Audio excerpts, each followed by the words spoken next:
There we go. So anyway, there you go. Oh, listen to that. Good story. Oh, fantastic. So we were just talking about the Thursday record, which is fantastic. Full Collapse. I remember hearing it, like understanding in a car crash, like everything about it. But then seeing them live, just that record seemed to be really super hard to like capture again. You're repeating what you said. Does that mean that we lost everything we just said, you fucking piece of shit? Absolutely. Yeah, we did. Sorry. That was misfire. But I thought that was obvious. But yeah, I remember seeing Thursday on the Curiosa tour and just being kind of like bummed because I wanted it to sound like the record. But it's a great record, and that's what everyone remembers. So, okay, Mark. Yes. Hi, Mark. Hi. Hey. So we were talking about the first after we got signed. Yeah, how did that go? It went well. Okay, we did the album with Sal Villanueva from Murphy's Law in Jersey City. Quest for Herb. And I'm not gonna lie, like almost immediately after we put out the album, shit just started happening. It wasn't like this, like, oh, we had to tour so hard. No, like people just came out and just it got really big. They fucking knew the fucking words like right away, right? Like yeah. So then, like, when all right, so you said it took you like a week or so to like make a record. Do you remember the first tour that you guys booked after the record? Victory Records tour. Yeah, and it was with Reach the Sky, Grade. Oh man, that's awesome! I love Grade. Yeah, it was. Student Rick. Remember that? Oh, I shit, don't. yeah. Oh, hell yeah. I remember the name, yeah. I don't even remember that name. So they were horrible. Yeah. Okay, well, shout out to them. Yeah, they're playing Reading Festival tonight. And so that was the first tour. And where'd you guys go? It was a very long. I don't know. Was that the first long tour that you guys were on? Yeah. The first tour that we didn't, Eddie didn't book. That was it. Which is cool. I think that's probably maybe even at this point the best part about being on the label is that you don't have to go and like do the contacts and try to like fill in dates and stuff. It's kind of like, let's make a record. You guys handle this. Booking agent, Yeah. Tour manager. Like completely. Like that's all you have to do is just continue to make music and tour. Right. Which is great. So then you go, it's like, all right, Mark, it's like, here, this is where you guys are going to be for like the next 30 days. So it was like what, like a month tour, 2 month? I think it was like a 2-month tour. I'm Yeah. not positive, but I think so. And the places that you were hitting, obviously, did you have the CDs with you? And like people were just buying them and like, holy shit. Yeah. Yeah? Yeah. And then from there, like the seeds were planted. Yeah. All right. So then I know that by the second record, I guess Shawn and John left. Yeah. Like how long after that first record did things take like a little turn? Not that long. Really? Because shit just got real hectic real quick. I don't want to call it Adam. But Well, no. he was dating John's sister and Yeah. yada yada yada, and then everybody was not happy. Yeah. And then and I guess probably it's easier to walk away from something like that in the beginning than it would be 20 years from now, where you're like, holy shit, this is how we're making our living. Yeah. Well, when they walked away, I was like, no, don't do that. That's a bad idea. You should stay. We're happening. Where, it's finally all of our dreams are coming true. And John didn't, he's not that kind of guy, which you got to respect. He doesn't give a shit about, I don't know, money or whatever. And his sister He might was now involved. because he has a family. Yeah, of course. and so Shawn was just like, I'm out too. Yeah. And so you figure it was like you, Eddie, and Adam. Yeah. Like what made you just be like, fuck it, I'm in. Like let's just keep going. I didn't know what to do, so I actually did a bunch of the Straylight run demos with them. Because I don't know, I was confused. Who the fuck quits your band after you just got big? So and then Eddie called me one day and he was like, "Yeah, well, if you quit, we're gonna get Sammy from Civ Oh shit! And that really fucking irked me because I know how good he is. He is and, fucking pretty good. yeah, and I was like, all right, I'm in. Don't do that. Fuck you, Eddie. Wow. So then I figure, like, I'm trying to like put myself in that frame of mind. It's like, here you are, like, you're you're still kids, but you're like, holy shit, we're signed. We have a record people seem to love. We're on a tour, or we have tours, and now 2 of my friends don't want to do this anymore. This could fuck the whole shit up. It's like, I mean, obviously, I'm sure you did what I would do is like, please, like, let's just talk this out. Like, it's like some kind of monster approach. Like, everyone is in there. So you were like Kirk Hammett, basically. I was just like Kirk. Guys, why can't we just get along? Stop it. All right. What a pussy. When I saw that, I was like, how could one of the guys in the baddest bands of all time be he such a pussy? Seemed, pretty much, definitely like, you have like James and like Lars, like, and Kirk's like, guys, please. They all came off like pussies. They all came off pretty fucking bad. Everybody that Even touched that Dave movie came off like a total It was pussy. He was crying. You guys made the guy from Megadeth cry in a movie. I read Eddie Van Halen said something about that film that they were all one of Dan pussies. Tur's favorite guitarists, right there, Eddie Van Halen. One of Top 5 hair my metal. favorite #1 guitar player of all time. But anyway, that's another list sometime. But he's like, I don't get what a bunch of pussies they are. He's like, if you don't like someone in your fucking band, you just throw them out because that's all they ever did. You know what I mean? He's like, that's band psychologist. Like, fuck that. guess so. But great movie, though. It's a movie about people, I think, that just lost touch with reality completely. Yes. It is because it is a good film. It's great. Yeah. I You know what I actually mean? just watched it the Yeah, other days. it is so very good. good. You do lose touch, I would imagine, because like these guys have been like living that famous rock star lifestyle for so long. Especially him and Lars. It's like fucking brother. It's like almost like they're fucking brothers, you know? Yeah. Yeah. You know?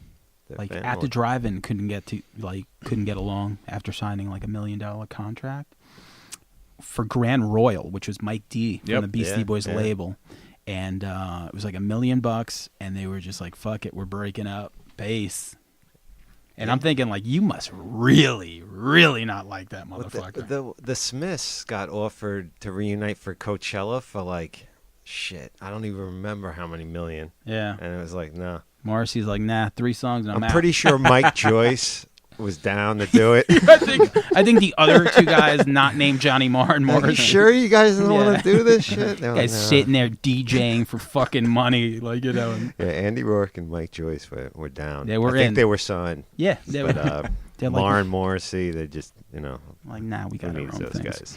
guys? So, all right. Which is a total dick move. Like, Yeah. just do the thing. It is. I mean, you're only alive. If you're here on this earth for so long. People loved your fucking. I mean, would it kill you to just do a nostalgia tour? You don't have to make a record. Just tour the States and UK For once. me, Get paid and leave. That's it. they are like my Beatles. Yeah. Really? Yeah, absolutely. I know you're not a big Morrissey fan, No, like music wise. I think it's horrible. Yeah. I literally think it's Let it all awful music, but people love it. Wow. It's just insane. to This me. motherfucker hates Iron Maiden too. So what does he fucking know? You know what I'm saying? Yeah, but I fucking hate Billy Joel, and I live I'm on talking. Long Island. I'm so- talking about him. I know that. No, I know that. yeah. Yeah. Yeah, that's true too. Yeah, you know. All right. So all right. So they leave, and it's like, fuck it. What did Victory say about that? If Tony had anything to do with anything, I don't really know. They were just like, fuck it. We got this record. It's selling.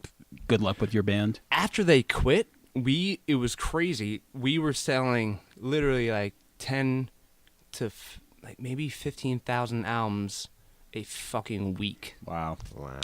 Yeah. You could still sell records back. Yeah. That Yeah. was before Yeah. the whole bubble burst, right? Yeah. That's got to be the craziest shit. Like, when I go to our Bandcamp and see 3 people downloaded the record, I'm like, yo, fucking shit. What time's the limo? Yeah. I'm like, yo, like, all right, we're going to go eat somewhere. Yeah. But, like, I can't imagine. I can't going afford to that Red old Lobster country tonight. buffet shit, but, We're getting 2 biscuits. At that point, though, I don't think I understood Yeah. what that was. Like, I just didn't. It didn't. It didn't set in until way later, until I was almost 30, to where, Yeah. you know. And it's awesome.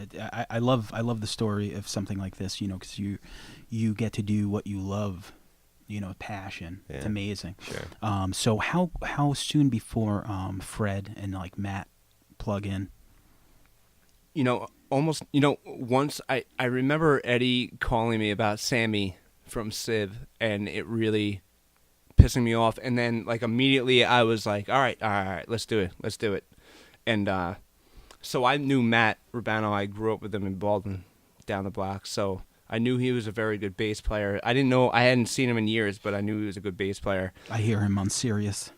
Is he doing it? You know, he's a did DJ. he did like a whole tell-all about Taking Back Sunday recently, and it wasn't very. He didn't have nice things to say, and Did not know that. Yeah. yeah, That's you why- fucking piece of shit. I gotta look that up.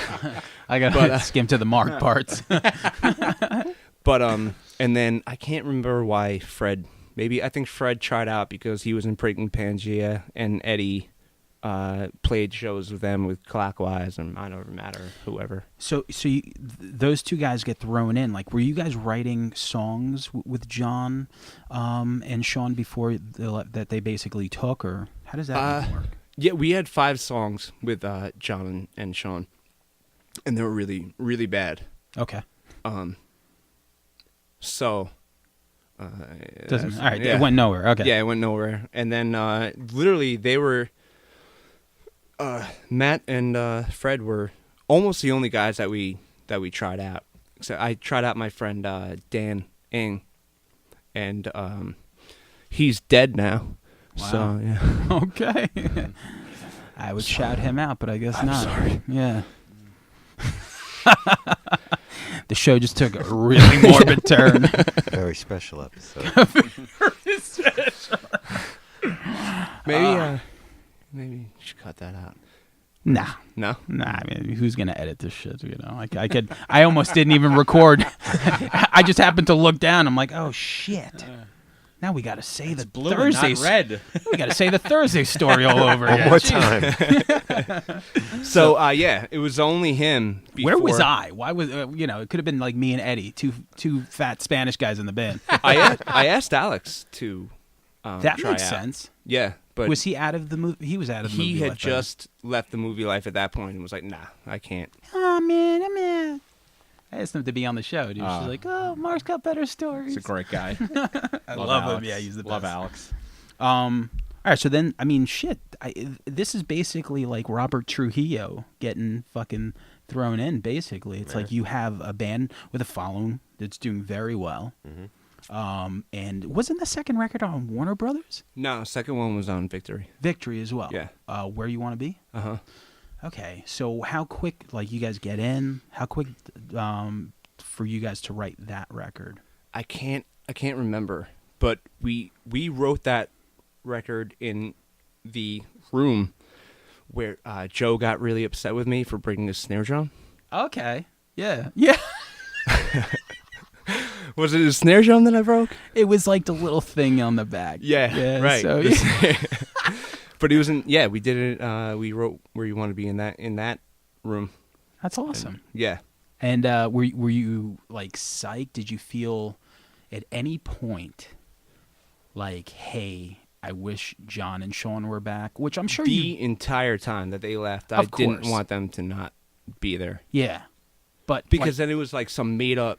It felt like a made up bullshit thing. It wasn't like 5 guys that started from the ground up. It was 3 guys that hired these 2 guys to fill in the spots and sound like the guy that used to be in the band. do you feel like maybe I mean, is that the approach like that they were going for? It's like, okay, now we got to do the John thing, or did Fred kind of? You feel like he did his own thing? He did his own thing, maybe on Louder Now. I think. Okay. Yeah. That was the record after. Yeah. So, all right, but then from there, like, the crowd really probably grew. Yeah, it was very big. When did you like make it out of the local shows to like, let's say, like an Irving Plaza or some shit like that? When John and Shawn were still in, we were. Oh, really? Yeah. That's awesome. That's Yeah. like, I mean, once you hit Irving, for like us New Yorkers, that's kind of like, right? You're just like, I think Thursday's playing there in 2 weeks, so Really? Yeah. well, Yeah. Thursday's actually playing with Jeff Rosenstock and a band called Pup, which I fucking love, for free in Brooklyn, like in June, I think like June something. So We asked Jeff to come on the summer tour with us, and he said no. fuck, Yeah. really? Uh huh. Wow. I mean, he might be doing his own thing. I know So- him and Vinny from Movie Life did something together, didn't they? Like that acoustic thing or whatever. Jeff Really? Rosenstock? I mean, they probably played a show or something, Yeah. but yeah, no, that he's. I just saw him with the Menzingers, which you guys toured with. Yeah. I Great saw band. Man, their new, like, hits. their new record's fucking Fantastic. pretty fucking good, man. Yeah. And like it's so like their music. There's two guitar players, but you wouldn't even know because like the other guy, they don't really do much as far as like leads go. It's just all melody. It's just like simple chords, but the fucking melodies are just so goddamn catchy. Yeah. And it took me forever to get into them because even when you played with them, I was like, I don't give a shit. I saw them in Philly, and then I saw them when you guys played the Paramount. I went over, and I was like, whatever. And then there was something that just happened. So it was just, I don't know, maybe the songs got better, or maybe I just listened differently, and I was like, oh, this band's great. So when do you leave Victory? After Where You Want to Be. Now, how did that happen? Was it just like a 2-record deal, or No. it was like a 100-record It was deal? Yeah, I was I about to think- say, I don't think Victory Yeah. does 2 record deals. I was definitely I joking. think it was a 100. Yeah, I think it was, right? Like, yeah. that's what they were Yeah. doing. So you guys still owe them records. Yeah, so Warner Brothers bought us out, and then, That's fucking huge. yeah, it was sick. Like It the was sick. WB, Yeah. Yeah. basically, you know? And at that point, it was a lot of rock How the on fuck where you want to does that happen? on Warner Brothers. You sell a lot of albums. And then they come sniffing around. They're like, we want this band. And, like, who approaches you guys? Like, well, like, how'd you first... Probably our A&R guy who was there, who passed away from brain cancer. Wow. Yeah, but he came, and then he brought us to Tom Whalley, who was the president at that point, and then they signed us. And then we got to work with Eric Valentine, and that was sick. The man. That's Yeah. right. I watched his recording videos. He did stuff with Queens of the Stone Age and a whole bunch of other bands, right? Yeah, So I know you love recording with him, right? yeah. That's like He's your great. boy, He's a right? drummer. Makes his drums very loud in all of his mixes. So- Where's does he have like a? Does he move around with studios? No, he has one. Where? Vine. On Vine, and I can't remember. But I mean, like New York. No, L.A. Oh, okay. All right. So then you guys get bought out. The band's moving along, right? At this point, do you feel like Fred and Matt are like? Does it feel like a new Taking Back Sunday, or do you still feel kind of like resentful that the other two left? I was mad at them for leaving, and then I always hated playing music with Fred because he was just impossible. He was a total fucking control freak. And then so I would write a lot of guitar parts, and then, but I would take him to John, who is a laid-back, fantastic guy, and Fred is not. Okay. He's the exact opposite of John, so I lost my ability to write songs, basically, because I would just show him to who, he's the new John, so I'm going to show him my songs, and it was really bad. Him and I always hated each other. So he wasn't here on your riffs. He was like, He nah. wasn't, nah. He was a total asshole about every little detail Yeah. dealing with Taking Back Sunday. So how long before you got a song in there? After he left, or did he When John and Shawn came back, I was finally able to do what I did on Tell Your Friends with songwriting, which Okay. was go to John, show him my song. Yeah. Which I mean, for the longest, like, I didn't even know, but like whenever, like, obviously whatever band we were doing, you and I was like when we first started playing, I'm like, damn, I'm like, this drummer really is kind of like, I'm like, he's got songwriting ideas and opinions, which for the most part sometimes I wasn't used to. And then when you told me, you're like, yeah, no, like I wrote this song, I was like, oh, okay, so you're like a songwriter completely. Musically, yeah. Yeah, of course. Music, Well, I musically, write music, yeah, it doesn't. not lyrics. Yeah, as far as like a singer, like if you were, if you give like a singer like melodies and lyrics, like most singers, like except for like Vince Neil's like, fuck it, get a blowjob. I got no time to write melodies and fucking lyrics. Like Nikki Sixx, how does it go? He's like, goes like, home sweet home. Perfect. Cut the tape. I'm gonna do this line and we're in. Think about Dr. Feelgood. Yeah. Like bringing that song. Guys, I have a song named Dr. Feelgood. Yeah. He's what they call Dr. Feelgood. Or the fact that Kickstart My Heart was because he fucking OD'd. Yeah. Like at 11, I wasn't ready for that story. I'm like, wait, this guy died and then wrote a song about it? Yeah. I'm like, I want to do drugs. That probably is what started me being like, like, I want to do that. Because when you're younger, drugs just sound kind of romantic. I remember watching like Sid and Nancy and stuff like that. It's just... Well, that wasn't... That was pretty gross. That was Oh. pretty, like... Well, right? Like that example, I'm thinking like, how about Pulp Fiction? When Yeah. John Travolta does that line, Well- then like tries to like flirt with like, Mia Wallace. Yeah, sure. There's a lot of examples like that, you Yeah. know, where you see... My first thing with drugs is, like, I remember thinking, oh my God, drugs are horrible, is when Chris Farley died. Fucking year was that? Maybe like 90, 4, 5? Yeah, probably. Didn't you sell him weed? But when I found out that he was doing heroin, or Yeah. I was very hurt. Yeah. I couldn't believe it. I just saw a documentary on him that I am... Chris Farley? Yeah. Just came out like a couple years ago. Really? I think it's called I Am Chris or something simple like that. Yeah. It's not. It's good if you're a Farley fan, but it doesn't really delve into everything. It's a little bit on the surface. You know what I mean? Yeah. There's obviously a lot more shit going on. I think but there's saw so. that. You saw Did that you movie? really? Yeah. Oh, is it on like It's good. Netflix or some shit? I got it from the library. Ah, Shit. yeah. Sam. Yo, this guy's library game, you don't even know. This dude's library game is ridiculous. You see Mike knows back there. It's an untapped resource, Yeah, man. man, this- People are sleeping. You know, telling you, My wife loves going to the library. it's awesome. They got everything. Everything. Yeah. Yeah, that's where he gets his black metal from. You know, Nice. Scotty Jazambek, the Trip Face singer. Yeah. He's actually a big wig in the Albany Yep. public library system. Yes. Nice. Oh shit! Really? Yeah. Yeah, Yeah, he's the punk rock librarian. that's right. I think it's his blog. All right, so Louder Now comes out on Warner Brothers, which blows my mind because when I think of Warner Brothers, I think of like, just like the biggest of the big, Yeah, right? it's super. Super huge. It's super duper. It's like you yeah. go from Victory to Warner. It's like you're kind of like, I just picture like golden faucets and like you guys probably had room service and shit. Well, when majors were taking us out to try and get us to sign there, it was pretty cool. Wine and dine you. Yeah, did Yeah. they split they send 5 people out, split you guys up? It's like, oh, Mark, come with me, we're going here, whatever. So Yeah. what'd they do? We got wine to I dine. can We get went you out to like anything you fancy restaurants in L.A. Yeah, And I remember the dude from Def Jam.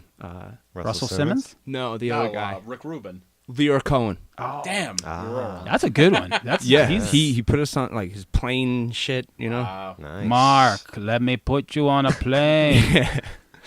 And so we took the plane ride from Montreal to his massive apartment in the city and met with him. And I knew him from all the hip hop, so I was Of course. very He was ground level, like yeah. Def Jam, like when they were like college kids and like, like this guy, man, he's definitely like it's like him, Russell, He was, and Rick Rubin. had Loud, right?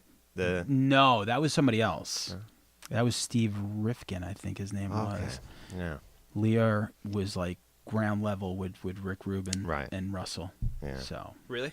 yeah, I didn't know that. definitely. He I heard him on some podcasts before, and he was definitely talking about it. He's like, I was like, hanging out with Run DMC. Like when Run DMC first did their first tour, they had no entourage. It was like them three, I think Russell and Leor, and they were going all over the place. So he's seen some shit basically, and he's made like a fucking empire. So good for him. Sure. Yeah. You guys got Wined and Dine. Yeah. You guys got what? Grilled chicken or chicken fingers? I don't know. Yeah. I don't know. Yeah. I remember just fancy. Just fancy and shit. then, yeah. I don't really eat much. Yeah. So. I like to eat. I'd be over there like, yeah, definitely, Mr. Cohen. Definitely. Yeah. No, I eat a lot, just not a lot of different foods.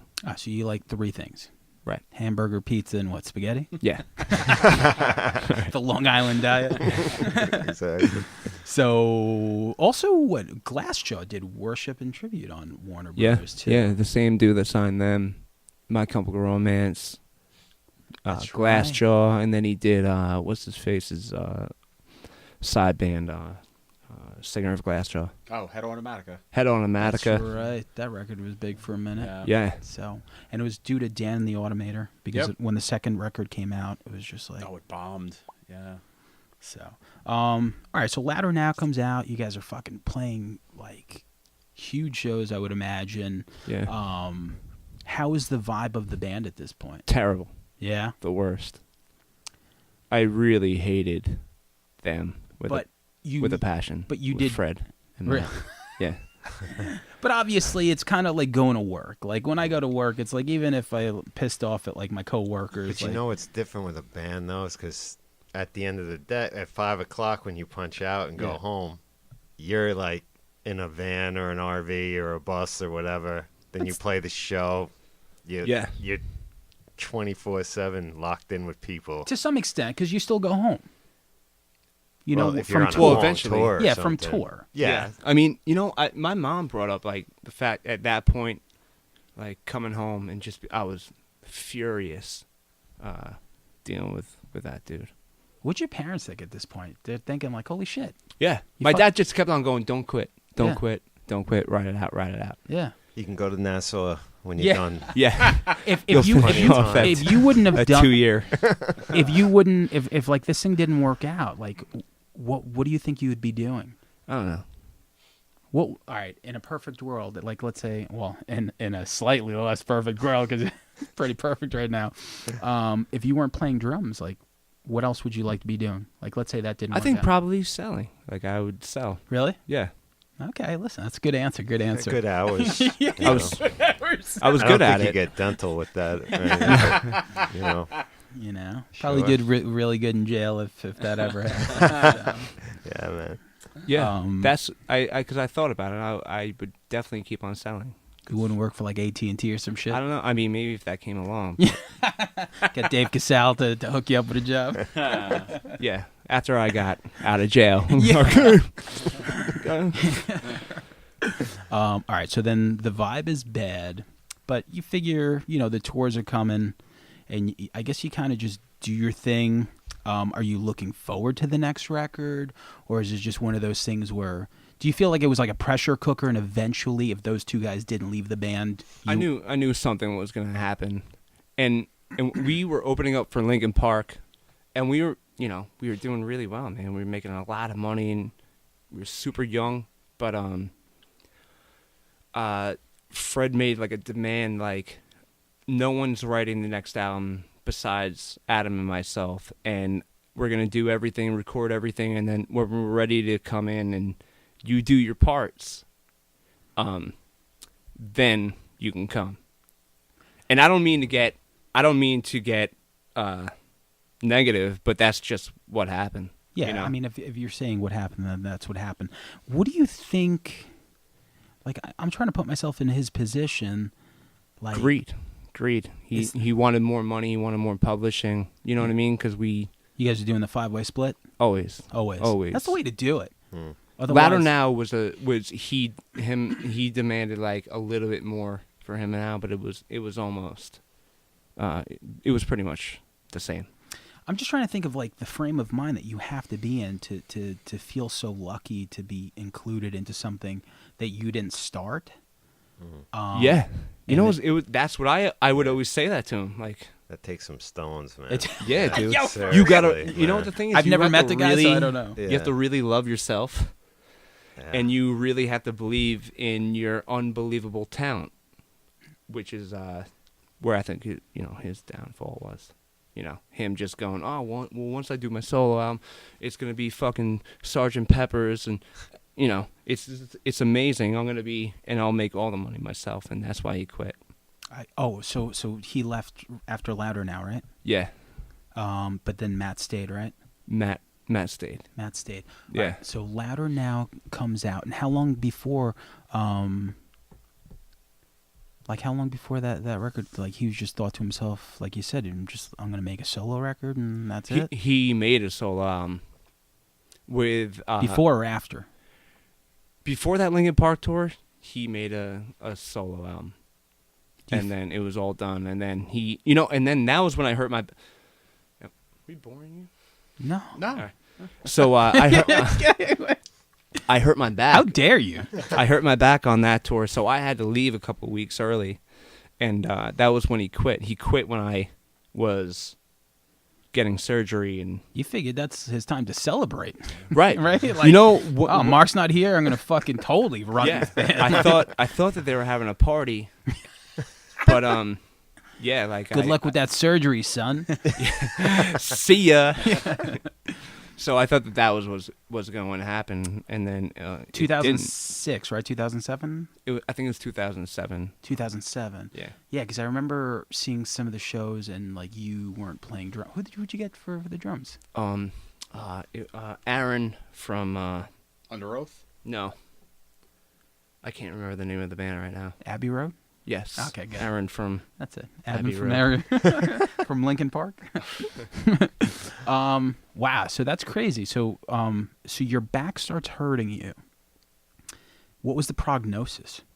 Well, I mean, like for months before that, I had sciatica going down my leg, but I didn't realize that it was sciatica. And then My Chemical Romance was on that tour too. So one of the dudes that was working for them told me, he was like, dude, that's sciatica. It's not your leg, it's your back. And I remember being like, you don't know what you're talking about. And then I walked off our bus in Arizona one time, and I just fell flat on at like the hotel, and I just couldn't walk. Oh. Was it getting really hard to play? Like, I mean, yeah, it was super painful. Yeah. That's I mean, of all the instruments, drums is so obviously the most physical. You know super what I mean? physical. Yeah. And at that point, like, I mean, if I'm you, I'm thinking like, holy shit! Like, did you think you were just never going to be able to play comfortably again? No. You just knew you were going to recover? Yeah. All right, so you're dumb like me. But I'm still dealing with it. Like, there's, all my discs are herniating every goddamn day. Yeah. But So you were out for a couple of months? Yeah, after that tour was going to be done, we were going to be done touring Louder Now. But then Fred quit. And then we got this other dude, Matt Fozzy. He was a dick too. And then well, okay, so where did he come from? He came from California, and he was in this other band that we toured with. Whose idea was that? I can't remember. Eddie's. Eddie was friends with him. Eddie stayed tight with him. And then he was like, fuck it. Then it was another dude that just got into this band that was already established that thought that he was the reason for... That's what blows my mind about everything. That's like, when I was in that situation, I'm going, why, like, not to be like hippie about it, but like, yo, man. Be cool. Yeah, be cool. That's be it. cool. Everything is happening. You're getting paid. Like, seriously, I would keep my mouth just shut be a fucking and hired play my hand. position, You're ahead, man. You know, That's put it. the fucking Kiss makeup on. You're Peter Chris. Mike, shut the fuck up. You would do the same, right, Mike? 100%. That's it. If Like, if it wasn't my band, I would just fall in line and be happy I was there. that's it. 100%. It's what we Right. all. It's what everyone in this room at one fucking point or another. That's what we wanted to do with our whole fucking lives. Yeah. It was what we wanted to do. Yeah. It's And what again, oh, sorry, I don't mean to cut. oh no, go But ahead. like, I don't want to bore you. I don't want to be. I'm not trying to just be like talk about.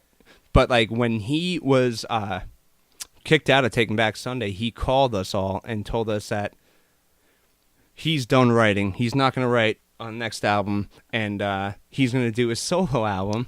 Who? The new guy. Yes. Wow. Fozzy. So because he did New Again, that was the record. Yeah. So then when we were done touring with that, we got, and then he made these crazy demands and then just goes, I'm going to do my solo album, and when I'm ready to write the next album, I'll call you guys. Listen, And then Adam, Adam doesn't take that. Adam was like, yeah, bro.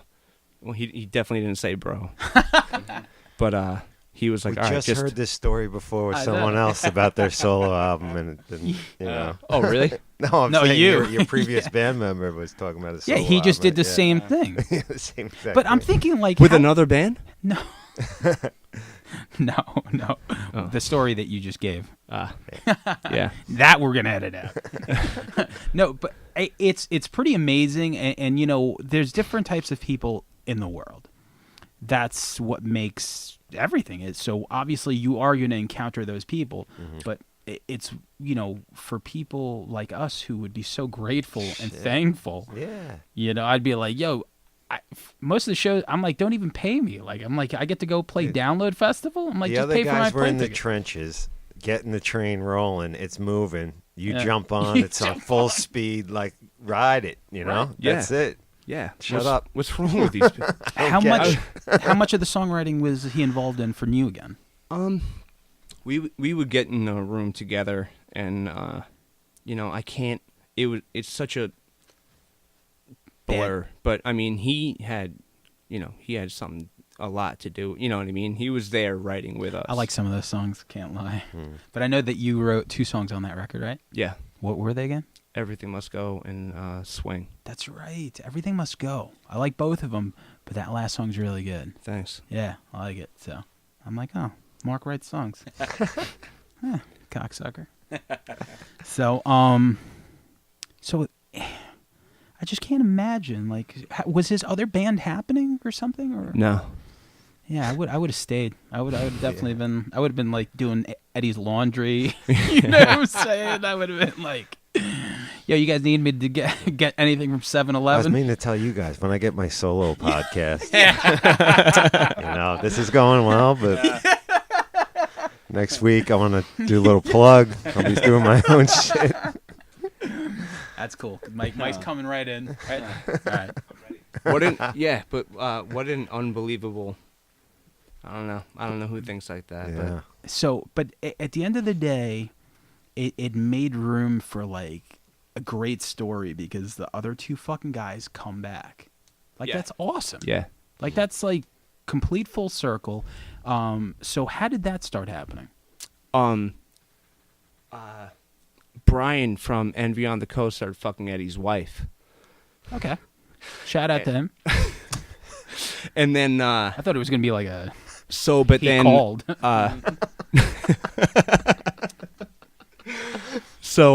Eddie was Can't wait for him to call me tomorrow and be like, yo, can you edit like the last 3 hours?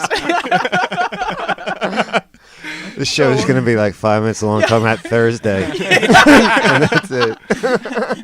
But what happened was, of course, Eddie was furious, and then, Matt Fozzy had become really close with the Envy on the Coast guys, and that was kind of like where I saw my end. I was like, look at this, dude. This guy is fucking. You got him into this band. He's doing well now. He's making all this money, and then he's gonna go and hang out with a dude that's hanging with your girl, And then it infuriated him. And then I was like, all right, John and Shawn, and so that's how that happened. Because obviously, were you still in contact with at least Shawn, right? Always, right? Yeah, I was always in contact. I was very mad at Shawn at first, but then after a while. Mad the way like someone that you grew up with and love, like, you know, like the flip side of love is always going to be hate, because you can, you know, if it's somebody that you're that tight with, you are going to be extra angry at them, because it's like, how the fuck can you fucking leave me? betrayal. It's Yeah. like, let's just fucking, you know, this is our thing. Like, you could have been here this whole fucking time. But still, I mean, the fact that they came back, like, so Eddie was like, fuck it, let's do it. And then you get on the phone with, like, John. I call it John. Well, you know, Shawn and I were always hanging out, so I brought it up to him a bunch of times. But then one night I just called John, and, you know, we were talking for a while, and I was like, hey, what do you think? You know? And I guess it was the right time. Right time. Yeah. You know, because I remember, I guess that last Straylight record came out, and I think it was maybe like a little too different for the masses from what they were doing, and I thought it was great. That fucking video of him in the water, the Big Shot song or whatever it was Big called. Shot was a great song. So good. Yeah. It was dark. I like what they were doing, but maybe that audience wasn't ready for that or something. That got put out on Victory, and I just don't think it was pushed enough. If it was out on a creative label that cared, and like really the pushed proper it, I think label, that exactly, song would have been massive. Yeah, it's good. I remember hearing that and thinking, like, I like the direction, because it was where my head was at the time. Like, I guess I got it was more of like the music that I was into at that time. So, man, what was that first practice like? It was great. We went to El Paso, Texas, to the studio, and then we all just got really drunk constantly. We didn't really get that much done, actually, but it was really fun. It's fucking awesome, right? Yeah. Yeah, it's great. And then when we tried to play our songs, it literally sounded like horrible garbage because we were all trashed. Yeah. But but then we started writing. Now, you guys were hanging out in El Paso. Is that why the first song is called El Paso? Yeah. Yeah. Which is completely, it's a song that almost like a song that you've never done before. Like, it's just like such a weird random song, but I love it because it's so, I don't know. It's just, it didn't sound like anything else on the record or any of the records after, right? Yeah, that was it. Like, it was just such a really hard rocking song. It's definitely the hardest song that we have. Yeah. And our fans hate it. But, you know, there's a few old fat hardcore guys that do like it. Right? Why is he looking at me? I never even liked hardcore. So then you start putting together those songs, and were you still in Warner Brother? Yeah. Was that the last record on the contract? Yeah. After that, like, everybody that was there when we first signed got fired. So literally there was nobody, and then they had this whole new team of people, and they didn't give a fuck. They're like, Taking Back Saturday? Who the hell? No, you know this band? Exactly they sound like right. Thursday? Yeah. They sound like Thursday. And so then that was it. We did that last album, the Selftitled. The Selftitled, yeah. And it's cool that like they came back, so it made sense to do a Selftitled. Because it was just like, okay, the five are back again. Did you hear from like Fred or any of the other guys, or like they were just? I never talked to Fred again. Yeah. Or Matt, and I saw Fred at Riot Fest maybe 4 years ago, and then he was playing guitar with Say Anything at that point. And I saw him, and I was walking with my friend, and he did like the, hey. Yeah, man. And then, and I did like the no. We're not doing it. Yeah. And then that was the last time I saw him. Huh. Well, shout out to Riot Fest. Man, I love that lineup. I would have loved to have seen the Misfits in Denver.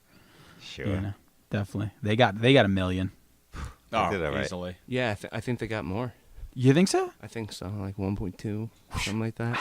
Wonder how much Lombardo got. Wonder how they split that up. That is a good question. How did Jerry and Glenn work that out? I know.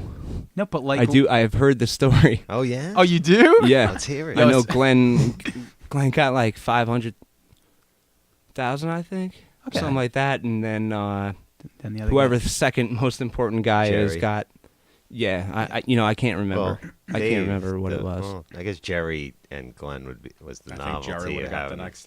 Yeah. I wonder what Dave Lombardo. I mean, I get like I saw some of the video, but you figure like those songs are just kick, drum, like it just kick, snare. He's just having Yeah. fun now. Yeah. That's why he's doing Lombardo. like Suicidal now. He did a Yeah. couple Play with shows them, Suicidal, yeah. play with them. He's doing something with Patton again, I think. Mike Really? Patton. Yeah. Yes. Yeah. Yes. The Phantomus, Yeah. maybe, or something else.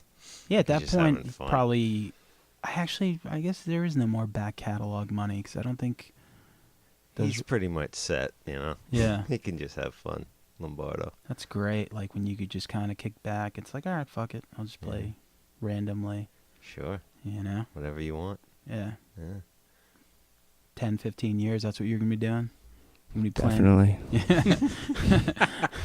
on the Justin Bieber tour. Nice. hmm Some good money there. Yo, 100% that will happen. Yeah. Yeah, we tried to be Run the Jewels actually. We tried to do a hip hop project, and we're still trying. We haven't found our way yet. I'm dead ass actually. We were actually trying to write some hip hop songs, and we were just Why like, not? how did two rock guys write hip hop? We're like, we listened to it. Badly. Yeah, yeah. And we you know what it is? We need a RZA. You know, we have the ideas. We're like Mark Wahlberg and John C. Reilly and Boogie Nights. You know, we just need the right producer. Rock guys doing hip hop. I mean, there's a good Yeah. track record for that. With Methods of Mayhem. Nice. Right? And It what always else works. was- It's really got a good Methods of success Ma- rate. Completely. Yeah.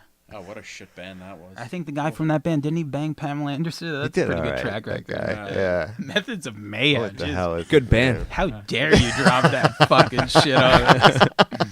All right, so everyone's back. Everyone's happy.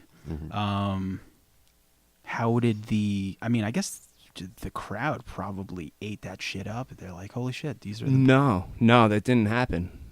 We thought that was gonna happen, and either nobody knew or gave a shit at that point. Okay.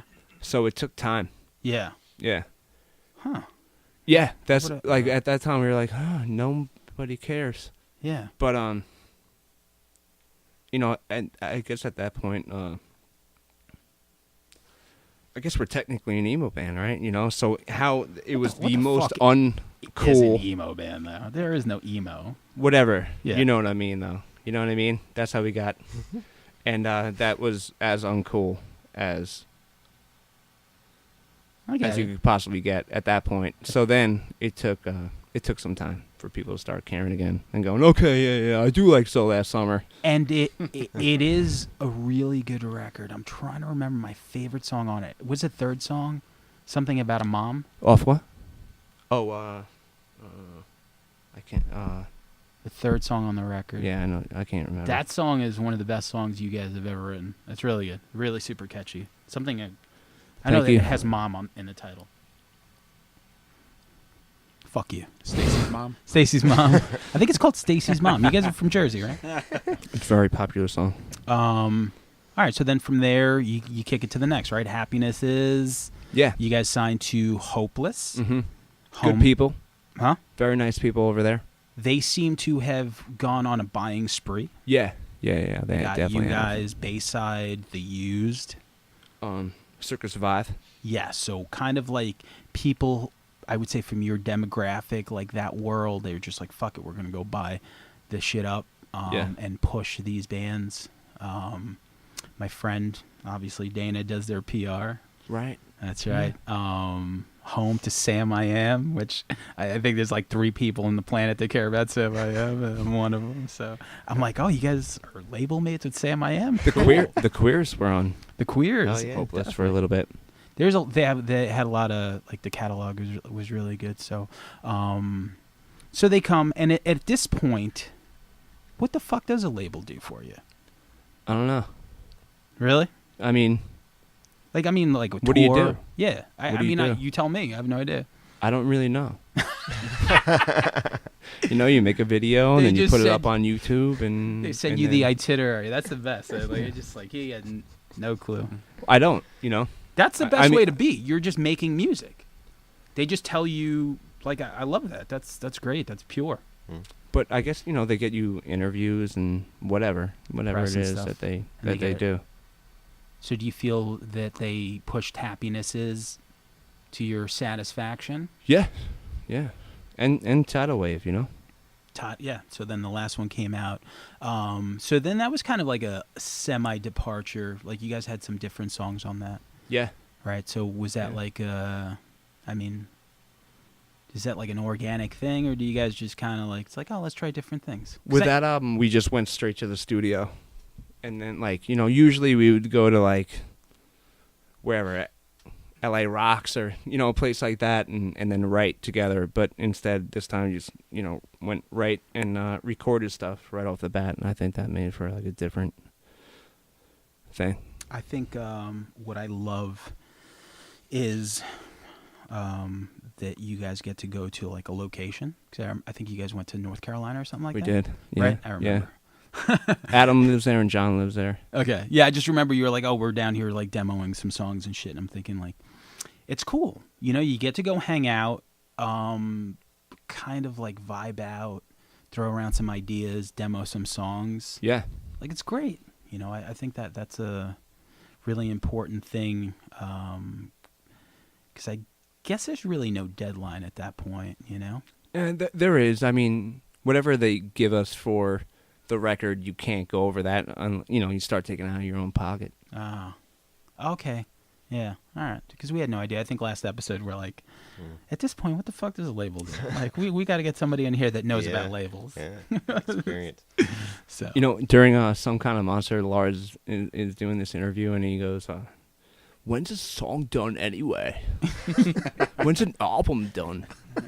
Yo, good point. Good point. Lars doesn't even know. Yeah, That's a really good impression. Though. it was good. It was good. So, in closing, what do you think the best part about where like technology and music is now, as compared to the old days? Well, I think now, like, people are, I don't know, maybe people are just putting out exactly what they want to more than they were a decade ago. Because it's like more of a direct thing. Like you... Right. A song doesn't have to be 3 minutes and 15 seconds long now. You can make a 5 minute, 6 minute song and then get whatever, plays on YouTube or Spotify. Yeah. As long as it's good, people are going to listen to it. What do you think about Spotify? I have it. I know. We had this conversation. Well, let's do it again. Yeah. I love it. You could just look up everything. I mean... As an artist, though, that makes a living off of music, how do you feel? It's not as good as selling hard copies. But it's still nice. Like, let's say, like a kid who's 16, 17, it's like, oh, have you heard of Taking Back Sunday or whatever? Right. It's like, no, but you could look at it right away as opposed to being like, oh, let me wait for the video. Right. Let me buy the record. You could stream it, and from there, it's like, all right, let me download it, let me stream it, whatever. At least someone knows. So I guess that's the one good part. It's like, oh, they're coming around with. I know you guys are doing a summer tour with Every Time I Die, right? Yeah. And who else? Is it just them? There's two opening bands. One's named Modern Chemistry, and I don't know. I don't know who the other one is. Yeah, check that one out. I think the other one's called Playing Dead. Oh. Yes. Okay, yeah, that's... Have you guys done shows with Every Time I Die? I don't think so. Yeah. It's going to be a fun tour, I'll tell you that. It is. It's going to be... You guys are going to have a good. blast on that. Yeah. It's selling really well, Yeah. and people are excited, and... You guys always sell well. It's... I mean, not in Stuttgart, Germany, we don't. That's funny, right? How many people were at that show? Like, 30, maybe, Yeah. 40. Yeah, but listen. Tops 50. You guys were in Germany. We were. Whatever. Gives a shit. We went to the Christmas Village early in the day. It was very nice. Yeah. Germans do Christmas villages incredibly well. That's awesome. They got that game on, eh? That's awesome. Until some terrorist comes in and drives a truck through everybody while they're having a good time. Shout out to that guy for definitely believing and he's definitely backing his actions up. But what I we went to that We went to that place. Oh, did you? The place in Berlin. Oh, brutal. Yeah, it's pretty great though. Yeah. They have mulled wine, which is rum and hot red wine. Mm-hmm. Yeah. What's good? You had it? I've tried it. Yeah. So good. Yeah. What's like when you guys go on tour? Like, what's the place that you always look forward to? New Jersey. Yeah. Yeah. Fuck out of here. That's my favorite spot. No, it's not. No, I swear to God. Why? It's the best audience. You got Scrapple? The Scrappler? What is it? From Wawa's? Is that what it is? I'll be going there tomorrow. Thank you. Really? Yeah. Oh, that's right. Because we leave for Pennsylvania tomorrow, Yeah. so we stop at Jersey, man. Yeah, Wawa's good. Oh, I love Wawa. Right, you go, Mike. Mike likes the Scrapple up. from those inside tours. Yo, that dude sang for Inside over there, man. You ever shit in the van while eating the Scrappler, Mike? No, but Tom almost did. Nice. That's right. Literally his own finger up his butt. Oh, wow. That is one big finger. I don't know what a scrappler is. It's, I don't even know. They told me about it. Some fucking. Mike, what is that? Like all leftover meats or something? It's like pork, chicken, beef, like ground down and then just smashed together. It's like spam, kind of, Yeah, right? it's kinda Yeah. like There you go. Yeah. It's not an attractive offer. It sounds disgusting. All right. Real quick. What is it about back in the days, like that world when you first started that you missed the most? Like as far as like the technology, like do you feel like maybe like the way the word of mouth is, or even if you buy a record? Remember when you bought a record back then, you would spend your $10-12, and if you didn't like it at first, you're like, well, listen, I spent $12 on it. I'm gonna keep listening to it till I like another. You know, like what is it that you miss mostly about being in a band? Like, let's say in like 99, 2000. You could say nothing. I don't. Yeah. Nothing. I'm the happiest in Taking Back Sunday In that I've ever 2017. been. Yeah. We get along the best. We don't fight as much. It's really nice, and we're still playing to. Yeah. So I don't miss it at all. Awesome. Yeah. No. I mean, you know what it is too with you guys is every year, you guys make new fans. And I think that's the key to the longevity that you guys have. So as long as you could turn over new fans to mix in with the old ones, you know, because when I go to the shows, I see like young kids, I see people my age, Yeah. I see people. There's families. I mean, there's people that we've met, like, that got met at our show, got married, have 2 kids, and families will come out. It's like, yeah, we banged to bike scene. Look, Yeah. twins. All right, man. So we're gonna come back with our top 5, and we're gonna wrap it up. So, I don't know. I guess who's ever listening, you know, the millions and millions of adoring fans. If you haven't bought that Taking Back Sunday summer tour ticket, I think you guys are doing Webster Hall locally, and We are. And we're doing the show in Patchogue. Oh, Emporium. No. Oh no, Southern. Oh, that's right. That's a good one. yeah. The Great South outdoor- Bay. The Great South Bay. Yeah. Great South Bay. I remember you guys played that one like a couple of years ago. So Yeah. it's like Saves a Day and Newfound Glory, Newfound on Glory, yeah. Thursday something. So And the next 2 days we play Webster Hall, so it's going to be exciting. fantastic. All right, so we're gonna come back and we're gonna do our top 5 childhood movies, and then we'll wrap it up, and that's it. All right. So, what is it? That's 40 BPM. Or whatever it is, I don't know. So, all right, we're back with the motherfuckers that were here before, including our guest, Mark O'Connell. And we got Mike Malamo in the back. What up? So now we're going to go to our top 5 childhood movies. They don't have to necessarily be the fucking Godfather. They don't have to be the best thing ever. They just have to leave some kind of imprint in our preteen minds. And I came up with it because every guest we have has like a specific top 5, and I think. Yeah, why are you laughing? I'm laughing because when you told me about it, I immediately sent you my list. Yeah, you You're like, immediately no, sent me no. my list, and then I was like, oh, and then you gotta like rate something best to worst. So he sends me fucking Back to the Future. Yeah. He's like, 1, 3, 2. I was like, how about you don't come on? So I think I had the most fun with this list.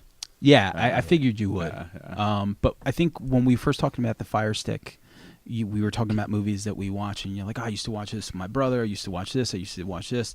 So when we knew you were going to be on, I figured I'm like, all right, let's do that. Let's do 5 movies that we loved as kids. So we're going to kick it off with Brian Langan. What do you have at number 5?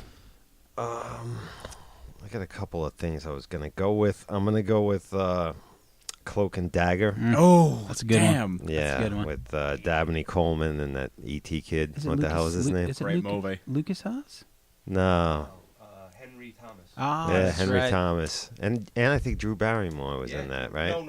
No, it wasn't. It was a Wasn't that lookalike. the sister? Look The alike. lisp and shit, It's the girl from blonde the hair? Twilight Zone movie on the plane. Ah, yeah. The W.C. Fields But, puppet. you know, little spy kind of movie or whatever. I love involves some video game, and I don't know if you guys remember it, but obviously. I remember every moment of that. Yep. Yeah, it was a great Nice. movie. Great call, dude. Yeah. It's in the C-section. Is it Right over really? there. Thank you very much. C-section. I was actually in the C-section. Nice. I remember my mom it freaked did me not. out when Maurice, that computer dude, got shot in the eye. That's fucking William Forsythe, Took a man. dark right? turn. Oh, was it William It took Yeah, a dark yeah. turn, and that 3-fingered old lady on the bus that kind of creeped me out. That was like the old people in like Strange Invaders. Remember that fucking Yeah. fucking movie? That's With that fucking shit frog scary, in the right? mouth It's in of the the S teacher. section over there. Thank Frog you. in the Anyway, mouth, I that's right. digress. We're going all over the I place. digress. Did you ever play the Cloak and Dagger video game? I didn't. I don't think It was was probably for, shitty, right? it was horrible. Like It was E.T. or horrible. something. Yeah. No, I don't know about that Yeah, bad, but play a Super Breakout. nice, nice.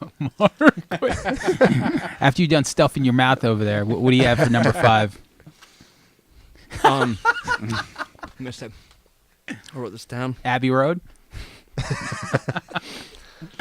I'm gonna go with Last Dragon. Fantastic. Oh, good one. So good. Definitely. Show enough. Yeah, L show section. enough. Yeah. L section. Number 5 for me. Parker? Space Camp. Oh, okay. Remember that movie? God. Remember that movie? Ah, Yeah, I digging, sure do. digging in the crates over there, man. All right. Leah Thompson, man. Leah Thomas. Yeah. Really? Howard Yeah. the Duck. Oh, Howard yeah. the Duck. That's a backup in case. All right. Is the kid from Rad in Space Camp? Rad and Brad was awesome. the Christmas Story. No, wasn't that kid in that? No. Oh shit. What was that? I forget which one that is. No, that's not him though. Space Camp was Leah Thompson, Lamar from Revenge of the Nerds. Nice. That fucking javelin. Who else? Everybody always refers to that guy as Lamar. Yeah, yeah. From Yo, Revenge that's of what the he Nerds. is. Yo. Does anyone know it? Does he have a real name? I don't Larry even B. know. Wilson, isn't it? Oh, I think shit. that's what it is. Yeah. Talk Oh, man. busting it out. There Yeah, goes he my- yes, he was. He's He one There was goes one of that the joke. Cobra He's Kai's. ASK. Yeah, he doesn't get any credit that's for that. right. Wait, who? The Lamar black dude. from The Revenge black of the gay guy Nerds. was from. Yeah, One he of was the a Cobra Karate Kai's? Kid. No. Yeah. He's a great rapper. Yeah. Yeah. Heyo. Mr. Mike Malama, what do you have as number 5? Strange Brew. Strange Nice. Brew. Bob and Doug McKenzie. Yeah. Yeah. Love that. Okay. So for me, I have Labyrinth. Ooh, good one. Labyrinth is awesome. I just actually saw the Oh, 30th, Jennifer Connelly. Oof. the 30th So anniversary last year. I guess because it came out in '86. Yeah, so last year, Jennifer Connelly, super hot now. I guess I don't want to get. She was arrested. hot then too. She You was could hot say it. then. You could say it. You know what? Back then in '86, I could have said it, 'cause I was definitely not. We're of still it. allowed No. to say because we were young then. Yeah. It's Yeah. not, you know. Oh, okay. So a it's not creep weird. thing. I'm going to say it's okay. I'm Okay, going to give good. it a pass for this. Yeah, we're not talking Requiem for a Dream ass to ass. No, but we're, no. you know. With a double-sided I read BD, somewhere, you know? actually, I think it was on Facebook, they're talking about making a sequel to that. To or a Ass to remake? Ass, or to Labyrinth. Oh, okay. Yeah. It probably wouldn't be the same without David Bowie. Absolutely not. but But, the that won't stop them from No. No, doing that. that is true. Yeah. Labyrinths, I believe, is the working title. Is it really? I don't know. I just made that Labyrinth shit up. Part 2. Yeah. But yeah, that movie is just so good. The songs in it, the actual story, I just love it. Jim Henson, fantastic. Oh, It's yeah. real nice. So yeah. Langan, number 4. Actually, speaking of Jim Henson, The Dark Crystal. Ooh, good one. Yeah. That's a big one. It's a little creepy, definitely for him, obviously. It wasn't the fucking Muppets, No. that's for sure, Yeah. you know. And, I mean, the puppets were fantastic. I have it on disc. I'm waiting. I want to watch it with my son. section over there. D section. Yeah. D-section. You know. That's what So she's. I'm that's waiting. what I she keep said. getting like, I'm you want proud to to watch say this that movie, I've- Dark Crystal? It was great when I was a kid. Like, you know. I'm proud to say Could that give I've owned two all these shits. movies so far, so that's nice. I was scared of the Dark Crystal as a kid. It was one of those movies that Those skets. What were they called? The SKES. I can't even pronounce it right. But those fucking bird-looking motherfuckers. Oh, yeah, Yeah. yeah. Yeah. Yeah, it scared me. I was like super young, and I remember I would watch it, but it wasn't like pleasurable for me because I don't know. It wasn't. Didn't feel like a kid's movie. Nah, I was very scared of it. So It was. Mark, what do you have number 4? Adventures in Babysitting. Oh, Nice. good one. Oh, don't Good fuck, one. Don't fuck with the babysitter. Yes. So good, that movie. Who was the girl in that movie? Elizabeth Shue. Elizabeth Right. Shue. Yeah. Yeah. Keith Coogan. Don't Yeah. tell the mom babysitter's dead. Yeah. Like the guy fucking drops the blade on Yeah, his yeah, toe. yeah. Here you go. One stitch. One stitch. Parker, number 4. Number 4, I have Last Starfighter. Oh man, that's a good one. Solid. Yes. Yep. That And you know was- what's crazy is, what the fuck was the alien's name in that, Mike? You remember that guy's name? Robert Preston, you mean? The alien Oh, guy. Whatever the character's name was. Yeah. I don't remember what the character's name was, but I remember years later I was just like, yo, who the fuck played that guy? You know who that was? Lamar from Revenge of the Nerds? No, that would have been good now. It was actually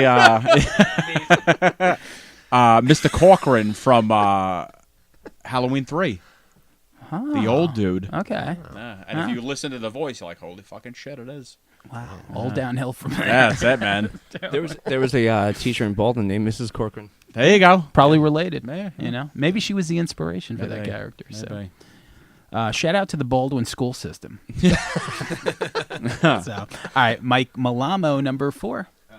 A Disney movie, Bed Knobs and Broomsticks. Oh, Wow. Never even heard Yeah. of that. I've heard of that. It was one of those like half animated, like real people and animated Okay. characters interacting. Okay. What was the lady's name from Murder, She Wrote? Angela Angela Lansbury. Lansbury. There you go. In it? No wonder I didn't see it. She was in another good Disney one. Was it The Watcher in the Woods or No. it was a horror one? Yeah. Sort of. Something Wicked This Way Comes, maybe? I don't know if I would know the name. That was the one with the kid from Christmas Story, right? Peter Billingsley? It's been a long time since I've seen it. Old motherfuckers in this. I one. am. I'm Jesus fucking Christ. old, man. You know? Get that op card ready. I wish. All right, I got my number 4. My number 4 is Midnight Madness. You scummer. Oh, fuck yeah. Midnight Madness made me want to be in a movie. Like, I loved the game. I wanted to play it. I loved the characters. It had Michael Fox before the J came around. It had the fake Tony Danza guy. I forgot his name. It had that go-to nerd guy. Yeah. Who is that guy? Eddie Deason. Wow. Look at this Damn. guy. Yeah. Wasn't Check there out the like big American brain. Werewolf in London? In that? The guy- Yes, that's the fake David Tony Norton. Danza. David Norton, yeah. That's the said fake- Faggot Beefy movie, Yeah. right? Yeah, oh yeah. Yeah. I said fake Tony Yeah. Danza guy. That's what that is. David. Yep. Yeah. Guy I- drowns himself in PBR in the factory. It's You know? it's awesome. It's just like I guess it was. Did Cannonball come out first or after? I feel But like Cannonball Run. earlier. okay, yeah. that So was it's like before one that. of those type Yep. movies. Yep. So loved it. Nice. Langan, number 3. Number 3, Clash of the Titans. Ooh, good one. Good one. Love that Good movie. one. I watched it a million times. I had like action figures and shit, the whole 9. Harry Except the Hammond. Kraken. I didn't have a Kraken. Nice. What's crack-a-lackin'? That was like the big joke in my house when I asked for Christmas, and my parents could be like, "I'll give you a Kraken." Yep. Shout out to mom and dad. But Listening. the Medusa scene, remember that freaking Oh, me yeah. out with but that had Harry Harryhausen, Yep. right? Yep. Special Yes. effects, which was killer. No, but the special effects. I remember the No. boatman on the river Styx. Oh, that fucking scared the shit devil out of me. dude, yeah. and that stupid fucking owl. They should have fucking cut that owl out. Remember that stupid robotic thing? owl. What the fuck? It I was don't know. ancient That shit Athens, should've been Greece, in, like, and there's a batteries not robotic included or owl something. in there. You know? Nah. So fuck that owl, but that movie was good. Number 3, Mark. Karate Kid. Nice. Yeah, Nice. that's it. We were just talking about what a bully Daniel LaRue says. The way he started with everyone. You know, he just couldn't let shit go. It makes sense. It whole makes so much sense, that video, that like the internet could really edit anything together. Unlike the show that we're about to post. Basically everything stays. But I loved, I mean, how many fucking kids wanted to do the crane kick after watching that movie? Yeah. Like you did, if you had a younger brother, that's what you were doing on him. You're like, yo, stand right there. It's like, that was the keys. The person had to walk right. Like, you had to stand there, and they were like, I'm going to walk right towards you and not put my hands up. Nothing. And you're going to kick me. I know you're going to kick me right in the face, but I'm going to do it anyway. You're like, I'm going to run right at what comes next? What does he do? you know, he's in a full fighting stance the whole time. This one, he's going to run at it. But, I mean, shit, you can't fuck with that movie. It's perfect. It's really good. Plus, the guy's from Jersey, and that's Mark's favorite place. Man. So. That's it. Parker. Elizabeth Shue. Yeah. That's right. Another appearance. Wow. I guess Piranha might be number 2 for this guy. Number 3, Parker? Number 3, I have The Boy Who Could Fly. The boy. I don't know that one. It's early Fred Savage in that movie. Early Fred's. Yeah. I think like 8 later years old. work. I think like 8 years old he probably was. What was the other movie he was in? Monsters. Little Monsters. Little Yeah. Monsters. Yeah, that's a good one. So, Definitely. Boy Who Could Fly. It's pretty much like this new family moves into the neighborhood, and I guess the kid was autistic that lived next door and didn't speak, and nobody at school liked him, and thought he could fly, and blah blah blah. By the end of the movie, he does fly, and there's this whole romance with the girl next to him, and. You don't have to watch it anymore. Did he have That's it. superpowers? That was a summary. I think he was just on like angel dust or something. And that motherfucker flew. So Spoiler alert. he flew all right. Mike Malamo, number 3. Daryl. Oh, I knew you were sitting here for a reason. That's good a good one. Do you remember what Daryl stood for? The acronym. Yes. Was it robotic? Nah, you already fucked up. That shit starts with D, bro. Rarrel. Rarrel. He wasn't Asian, Mike. I was going to go there, man, but you beat me to it. Yeah, we were going to go there, but we didn't want to be racist on the podcast.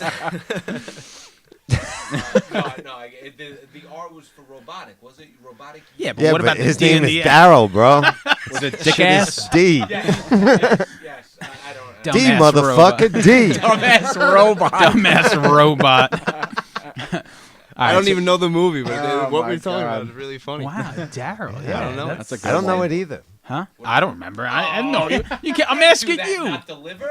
That's Listen, terrible. you motherfuckers act like we don't have Wi-Fi in this basement. Don't make me Google. Yeah, please Google right away. I got to give my number 3. So, my number 3 is a movie that was covered, like Mark, The Last Dragon. Nice.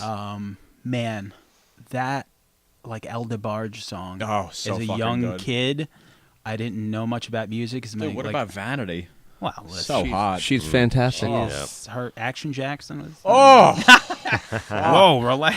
The You know, table just she moved. she found God in real life. did she? Yeah. Wow, she's there now. Yeah. So she found him in real life Holy because shit. she died like last year. What's the most odd thing about that movie? The craziest thing. The glowing. The fact that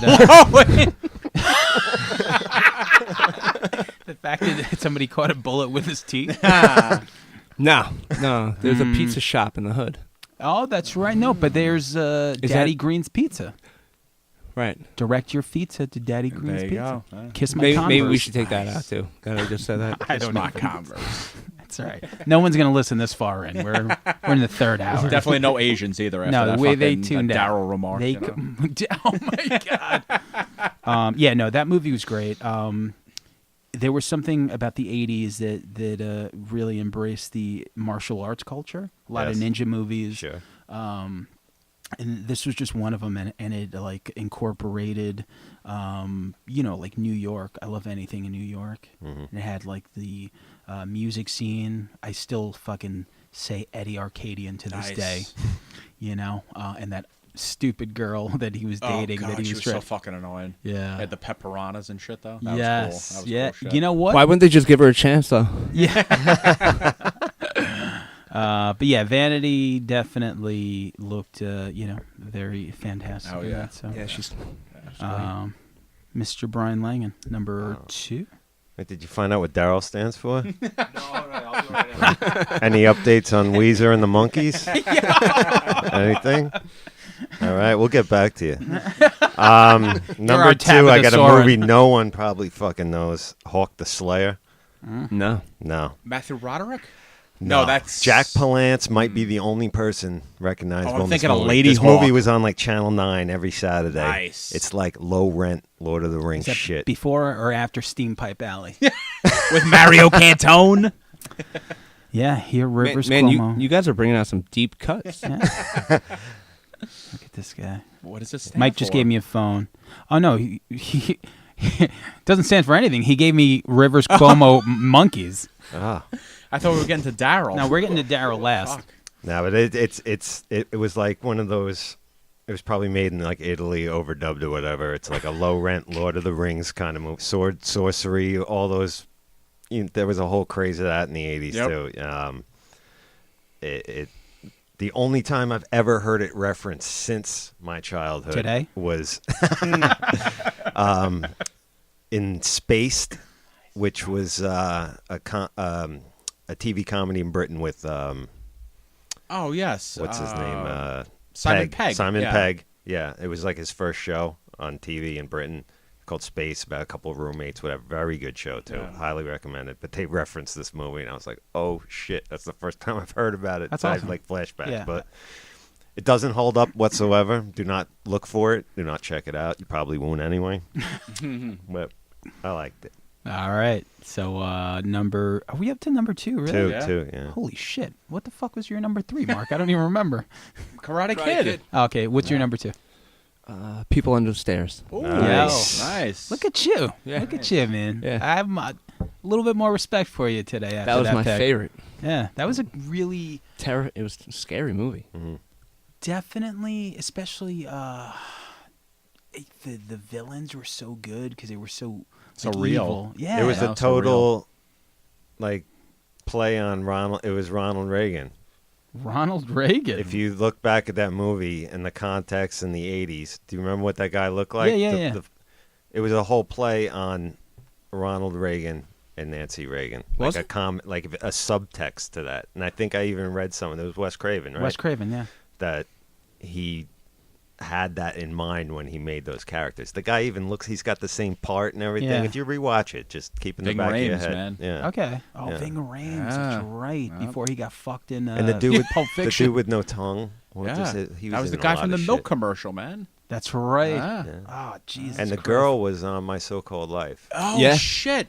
Yeah. I forget her name too. Not Box- Claire box Danes, sets are the up high, other those one. The are other one. The alphabetized. druggy one. Yeah. Yeah. The hippie looking Yeah. Yeah. drug. I have such a good Ecstasy story girl. about her. Do you? Go ahead. Get on the mic so we don't miss it, just in case. Let me listen to this shit back, and I'm like, yo, it's like Mike's not even in. True. So Daryl. it was when Inside was on tour with Movie Life, and we were out in California. I already like this. On I the already San like it. Monica Oh Pier. shit. And I saw her, Rayanne Graff. I There you saw go. her. That's not her real name. That was her name in the show. And she was talking to some random girl. Friendly conversation. She was in those cut-off overalls. Just came off the beach. Looked as beautiful in person as she did. Talk in that mic. Just I don't want to miss it. So she looked as beautiful in person as she did on the show. So I told Vinny, I said, Vinny from Movie Life, I was like, dude, take my camera. Back then, no phones, obviously. We still had the disposable cameras. So I was like, take my camera and take a picture of me.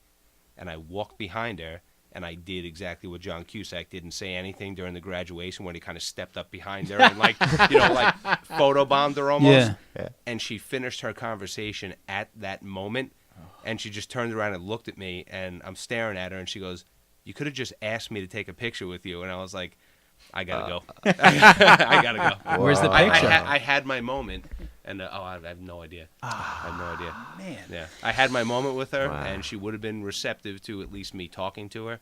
and instead I pulled the total Creep. punk move, and she called me out. She on could have been Mrs. Malama. it. She is in my head. She She is. is. Yeah. She married. She like married into royalty. Did she? Yeah. All right, scratch that last part there. Yeah. I did say she was Mrs. Malama. Yeah, she's like a princess or some shit now. Wow. Yeah, it's Wow. on IMDb. Is it? That's what I do at work. Nice. Anyway, Number 2, Parker? Number 2, I have a movie that probably nobody ever heard of. It's called Morgan Stewart's Coming Home. Oh, yeah, of course. Yes. Yeah, okay. yeah, that was... Okay. God Yeah. damn. His bedroom pretty much looks like what I've made this basement look like. I think we're getting somewhere with that. And I remember watching it, and I thought the coolest part was this guy's into horror and like effects and all this shit, and he goes to the mall to get away from his parents, and over the loudspeaker you hear, ladies and gentlemen, just so you know, George Romero is signing his novel, The Zombies That Ate Pittsburgh, at Walden Books. And you actually have George Romero in the fucking movie signing this book called Zombies That Ate Pittsburgh, which I had no clue what the fuck it was. Now it's over there. And fucking loved it. Full circle. Yeah, full circle. Is that the guy from that terrible show with Charlie Sheen? Yes. Yeah. Dude, Yes. Oh my God. John Cryer. Yeah. Yeah. I used to love that movie. Yes. Wow. I never saw That is one. crazy. That's so high I have now. not thought That about was that on in- like HBO like every single day summer of probably Yeah, I like saw that. 86 or something. Yeah. Awesome HBO movie he was in. Hiding Hiding Out, out, man. hiding out, Yeah. definitely. He was First time I heard Catch Me I'm Falling, baby. He was actually Pretty in also Pink, in the shitty, terrible Superman 4. Oh, yes. Yeah. Yep. Never saw it. Oh, The Quest for really? Peace. Say I never saw it. Quest for Peace. How dare really? I One of heard, the one of the worst supervillains ever in that fucking Well, it movie. was a canon film. I heard he's got a good book. He was on Stern. He was on Stern And promoting the book. sounded interesting. Yeah. Yeah. I don't know if I'd read it, but No, I don't. it sounded interesting enough He's. that I'd mention it right now. That's it. You trying to plug him? 10 people. All right, so my number 2 is a movie that affected me from the time I saw it as a kid till like I would have reoccurring dreams about this movie that scared the shit out of me. Number 2, Halloween. The original Halloween. Okay. Like Yeah. scared the Scary movie. fuck out of me Still Still. still holds up. because I'm trying to think of what it was. Maybe just watching it at such an early age because of the mom and pop shops. Like, my parents gave the okay for these fucking savages at the video shop to let me rent whatever I wanted, which, I mean, great idea, I guess. And everything about it was just, like, scary. It was just completely scary because he doesn't kill you right away. He doesn't pop up. Like, you just see a mask. You hear breathing. Music. And, like, Great score. Carpenter's fucking score. Yeah. it's the ultimate in tension and suspense. Like when you think of tension and suspense, like by the time he actually kills someone, you're almost relieved. You're like, God damn, finally, after stalking them for like the whole movie. And I would have reoccurring Michael Myers dreams as a kid because it was just that scary to me. Friday the 13th, great. Texas Chainsaw Massacre, great. Nightmare on Elm Street, great. But there was something special about the first 2 Halloweens because they were fucking frightening. Yeah, they were. So, And that was the first of the batch, right? That was- the yeah. OG. so the slasher OG. flick. Yeah. All right, so before we finish up here and we get to our number I didn't get ones. my number 2. Oh, jeez. But it's totally basic. No, It probably doesn't even need conversation. Go ahead, you The basic. Natural. What is it? The Natural. The Natural. Great movie. I love that movie. That's a good one. Robert Redford. That's the Baseball. pool? Oh, baseball. He breaks the Yeah. light. Okay. He hits the. You know what's fucked up about that movie? Once again, as a kid, the fact that like he dies, right? Or he gets His dad shot. died. No, he gets shot. Yeah, when he's younger. Yeah, I was just like, that's fucking like I don't know, like It's is a it? dark movie. It's a dark movie. Also, in the book, he strikes out. He doesn't hit the home run at the end. Yeah. Oh, I didn't know that. I didn't even know there was a book on it. Yeah. So, Wow. idea. I'm not a book reader. I don't know. I read Spin Hooked on magazine. phonics. Yeah. All right. So, like always, we're going to read the list here. We have some people that came in. You want to do Todd's or who do you? Yeah, have? I'm embarrassed to say I forgot my notebook when I came here tonight. So, Todd Reynolds, our Fuck him. friend, he who refused to participate in the hairband countdown because he said it's gay or something to that effect, or for girls. It's for girls. The only thing I remember he told me was Mighty Joe Young, which was, I think, a King Kong kind of knockoff. Yep. And Todd's even older than me. Old So as I'm fuck. just going to get, really, really old. I think he's 50-something. He's So up there. I'm going to guess that his other four were The Great Train Robbery, D.W. Griffith's Birth of a Nation, one of the first movies ever made, Charlie Chaplin's The Kid, and the Marx Brothers and Night at the Opera, Man, he's because fucking they're all old. fucking really old He's movies, fucking and I old. forgot his list. That's it. Okay, I have Mike Krug. His list is The Outsiders, Great one. Red Nice. Dawn, Oh, yeah. Star Wars, Smokey and the Bandit, and Airplane 2. Fucking Airplane. Fucking solid. Yeah. Very solid. My friend Nate Vanderwerker, all the way over in Oregon. He's got Faces of Death. Childhood? Amazing. Wow. That's good parenting right there. Yeah, Holy I used shit. I brought Faces of Death. Was to- number 4 Human Centipede? yeah, in the future. Deep Throat.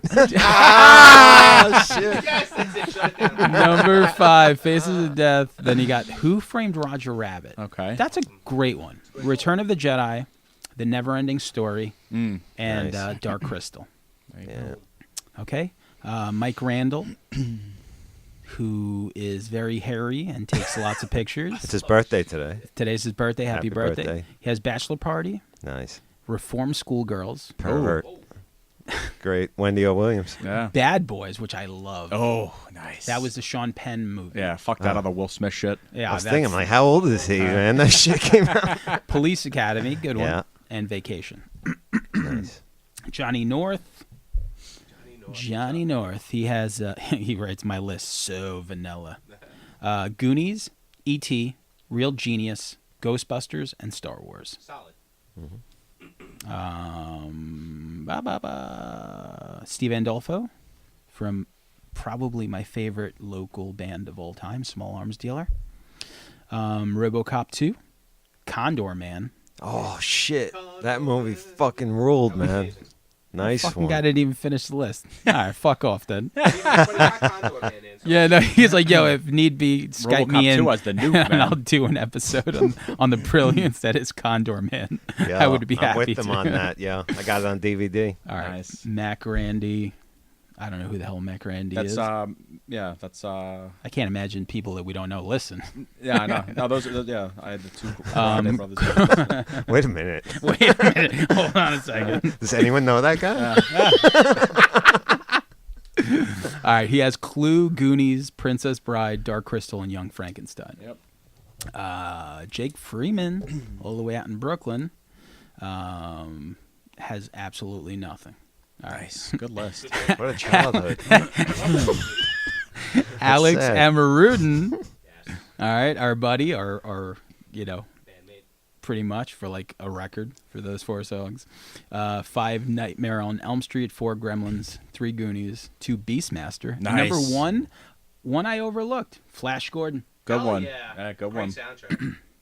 Dan Lamelli from Incendiary has Temple of Doom. Good one. Goonies, Predator, Beastmaster, and Labyrinth. With honorable mentions to Sword and the Sorcerer and Ice Pirates. Predator's great. Yeah, Predator's great. No doubt. And I think, all right, let me just do this one real quick. Matt Frias has Big, Goonies, The Peanut Butter Solution, Gremlins, and Twins. You got yours? Yeah, I got a couple. I got Rob Link has 5 The Burbs, 4 Goonies, 3 One Crazy Summer, 2 Great Outdoors, number 1 Big Trouble in Little China. My buddy Cameron has number 5 Weekend at Bernie's, number 4 Back to the Future, number 3 Home Alone, number 2 The Goonies, number 1 Naked Gun. Mike Grande has number 5 The Gate, number 4 Brighton Beach Memoirs, number 3 Pink Panther Strikes Again, number 2 My Favorite Year, which I actually had to look that up today. I didn't know fucking clue. Peter what that was. O'Toole. Yes. Number 1 Young Frankenstein. Our good friend Dan Terr, Van Halen guy, big Van Halen guy. Number 5 Pound cake. number 5 Batman, and he had to tell me it's the Michael Keaton Batman, just so you know, so fucking get that right. All right, thank God. For Yeah. Number 4, Pee-wee's Big Adventure. Number 3, Goonies. Number 2, Karate Kid. And number 1, Beverly Stomp Hills 442. Yeah, Beverly Hills Cop. He knows films. Yeah. But he had honorable mention to Roger Rabbit and Teenage Mutant Ninja Turtles. Okay. All right. So we're gonna do our number ones. Then we're gonna wrap it up. So my number one. Actually, no, it's not my turn. I'm the last guy. Yeah, what the fuck? What the bro? fuck? I'm fucking shit up over here. Yo, Langan, what's your number one? My number one. First of all, I gotta give a shout out. Didn't make the list, but almost Bugsy Malone. Don't know if you know that me one. too. Me The too. Splurge Gun. Yeah. Young Scott Baio, Jodie Foster. Yeah, that's a good one. It's a good one. Yeah. But Flash Gordon. Oh, there it is. That movie's so cool looking. Even now, like Blu-ray especially, the colors Yeah. pop on that shit. What's his name? Max von Sydow, I believe, is Ming the Merciless. His daughter in that was so Yo, hot. Ornella She was Moody so is hot. still one of the finest girls ever. And look, she's on Facebook, and she looks even finer now. Nice. She's like 60-something years old. I used to like when he Perfect. whipped her. When I she used to be into came that. in the Yeah. spaceship and Oh, got yeah. up on Flash. But anyway, I digress. The Hawkmen were badass. Yeah. Queen soundtrack. Dive. It was total pulp, and it tried to be. It didn't try to be some like. It knew it had like a kitsch cheese camp factor, and it I didn't loved give it. a fuck. And it holds up. Really does. I love that movie. That's it. Number one, Mark. I feel like it's a little, cliche now, but Back to the Future. No, it's not. Can't go wrong that's with fine. that. Can't go wrong with that. Absolutely not. Completely. That's- Yeah. Like they're, it's kind of like the Beatles. It's like your vanilla pick of the Beatles. You know, Leah Thompson again. it's like the obvious choice, but it's it's an obvious choice because it's just fucking a perfect movie. Like it's perfect. There's nothing wrong with that movie. The concept, the execution, is. the characters, fucking Biff. Everything is So good. fucking Biff. Crispin Glover. Yeah. Oh God. Yeah. Crispin Glover. Yeah. Yeah. Everything. Great. Fantastic. That was the movie that got me into like old cars, like first. Mm-hmm. Seeing that, and when he goes back to the 50s right off the bat. I can't believe I missed you 3 times today. He's like, I'm on Clinton. What the fuck? I'm like, really? Number one, Parker? Number 1 is a movie that you really never heard of this, called BMX Bandits. Oh fuck yeah, dude! I've heard of that. Yeah.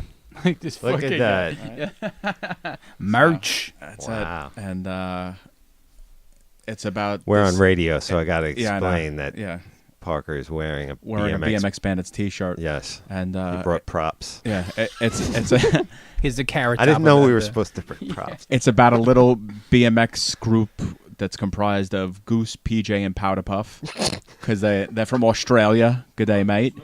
Wow. And they steal a walkie from bank robbers, and that old gag. yeah, and they just go with it. And at the end of the movie is probably one of the best bubble fight scenes I've ever seen. Bubble Rated, fight? yeah. There are many. Yeah, I think it was maybe rated G, if that. But fun for the whole family. BMX Bandits. I like it. You saw it, Mike? I did. Yeah. It's Nicole Kidman's first movie. Yeah. Really? Yeah. Oh, that's why. Good It's eye, actually good eye, terrible. mate. Yeah. Yeah. I think we picked some good ones, Yeah. but I mean, the childhood stuff could Yeah. be. I mean, I have like all these other backups. I had like Howard the Duck, War Games. Howard the Duck. War Yeah. games. I was thinking about that Yeah. earlier. Yo, War Leah Games. War Thompson's Games was all on over. point, Like Leah man. Thompson is Like Father, Like Son. Oh yeah. Was Is that that with the one Kirk with Kurt Cameron? Yeah. and Dudley Moore, right? Pooch. There was a lot of those switch with your Yep. Freaky Friday. Vice versa. Vice versa. That was 18 18 again. again. Who was that one? Yep. Vice versa was Oh, Judge Reinhold. Judge Reinhold and Fred Savage. yes, Malice and they at went the to Palace. They went. Who did they Malice go at see? the Palace. They saw Autograph in No, concert. Malice. Was Did it they see Malice? Yeah. Yes. Did Autograph open up for Poison? No, I don't think so. No. Autograph opened up for David Lee Roth. I do remember. There I'll you tell go. you this. I think the 5 of us should go see Def Leppard tomorrow. But that's just me. Shit. I like Def Leppard. Fucking great. Who doesn't like Pyromania? I mean, I don't know what they sound. You know they're not going to play any This of guy that raised his shit. fucking hand in the. You don't like Pyromania? I don't like that metal at all. I was pure hip hop at that point in my life. Me too, but Jesus Christ, how you like you hear Photograph and you're gonna hate on Photograph? Great riff. What a fantastic song. Oh, Jesus perfect song. Christ. Cinderella was really my shit back in the day. Yes. We did that the Top last 5 hair episode we metal did. bands. That was my number and one. Cinderella found its way to a lot of top Yeah, fives. they were good. They had good They were songs. one of the- Singer's he writes country songs now, I think. Tom Kiefer. Well, I think Yeah. country, when you write country, is like now that's like the last frontier. That's the last stop on the train. Yeah. It is. It is. That's where Ron Keel ended up. And there's a guy that was in fucking Morbid Angel. I was just talking to Nice. Mike Randall about You're this. right. He's doing country. He's doing Oh, Peter Vincent? Yeah. Holy shit, man. Yeah. 'Cause we were Fucking trying to get Morbid, Terrence- Yeah, because Morbid Angel's playing with Suffocation. Suffocation. We were We- talking about that. getting And I Terrence said, from oh, they're playing Suffocation. death metal again? Like, Ah. is that dude's like singing country? Before that, they made like a fucking techno record or something, too. You know, a Weird lot of career metal path. bands go wrong with the techno record. You know, that's like the way. In my head, I don't know. I've Googled, but you know, I got Man on the Street behind him. All right, Mike. Before you knock Pyromania again, that's Seriously. So you're number one and Yes. get the fuck out of here. Go ahead. My one honorable mention is Secret of My Success. oh, Ah, that's good a good one. Kind of Yes. pained me to leave off. Yeah. But number one is Watership Down. Oh. What the fuck is that? That was that sick fucking cartoon. Yep. Holy shit, you are about that shit, aren't you? Yeah, you're He's got about that a life. tattoo. He's got a water. It's a dark ass No. animation. Dude, Cartoon. It's so fucking depressing. I And had the chicken pox, and my father went out to get me a bunch of movies, and he brought that home because it had animated bunny rabbits on it. He Oh, figured it yeah. was good for kids. no, These rabbits clawed and chewed each other to death. yeah. This is not a kid's It's movie. fucking sick. What is the amazing. tattoo? Let me see. That's it. the opening scene of the movie. Man, that's some real shit. Because like, it's so worth watching. I have it on DVD. It's in the W section. Nice. I'm in See? the- Wow. There you go. wow. All Yeah. right, Parker, number one. I did, feel BMX bad Bandits. 'cause he's Oh. got the Yeah, BMX shirt. This Yo. guy got a tattoo of his fucking number one. I just read it off a fucking sheet of loose leaf. I didn't even bring my fucking notebook. Yeah, Mark, you got Back God. to the Future tattoo. Yes, man, you have anything on? I do. I have a flux capacitor. Nice. Yeah, are you serious? I do. That's amazing. Do you really? Yeah, I do. Yeah, It's in the car outside, right? Tramp stamp. You really do? I do. I do. Yeah. Oh, fuck you guys, man. Man, I got nothing. I know. Like my number one is. I'm friends with Goonies. Ornella Moody on Facebook, so I can see her pictures. All right, my number one is Goonies. I don't think that there's a movie that's better than Goonies. Besides maybe Big Trouble in Little China and Nice. Back to the Future. But aside from that, I have to say I'm sorry. I got to talk about Goonies and Mike Malamo and being in a band with Ed. I thought I said I wouldn't bring up Eddie, but I'm going to.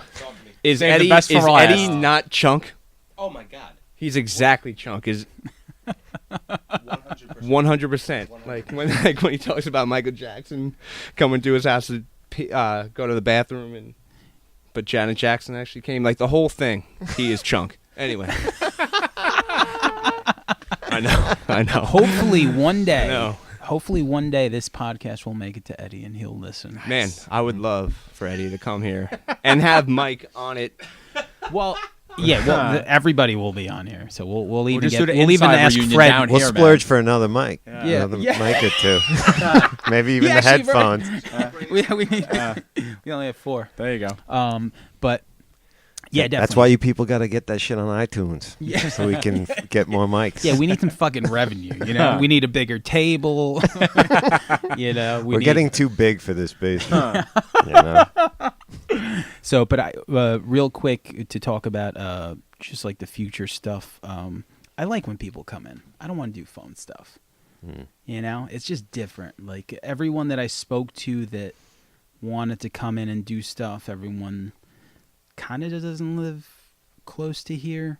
But I can't imagine doing this shit on the phone. It just doesn't work. I like sitting across. You should Facebook Live it, man. I should have done. I feel like I should have done it, but You I let didn't. the fans down. You know, they would have seen that misfire. What about when we run out of everyone on Long Island we know? Maybe we'll switch to the phone then. See, We said something about phones a while back, but we kind of changed our stance. Back in episode 5, There's nobody left on this island that's within a band, in a band, gonna form a band. Well, we don't need band people, but it just works out because We'll just get Todd on, man. We'll just get Todd Reynolds on. we got to get the watch on so you can talk about every show. Man. Yeah. No, You know? But it's just fun to do it. everybody's got a story to tell, man. Yeah. You know? So, because I was thinking of like Christian, because when I told Yep.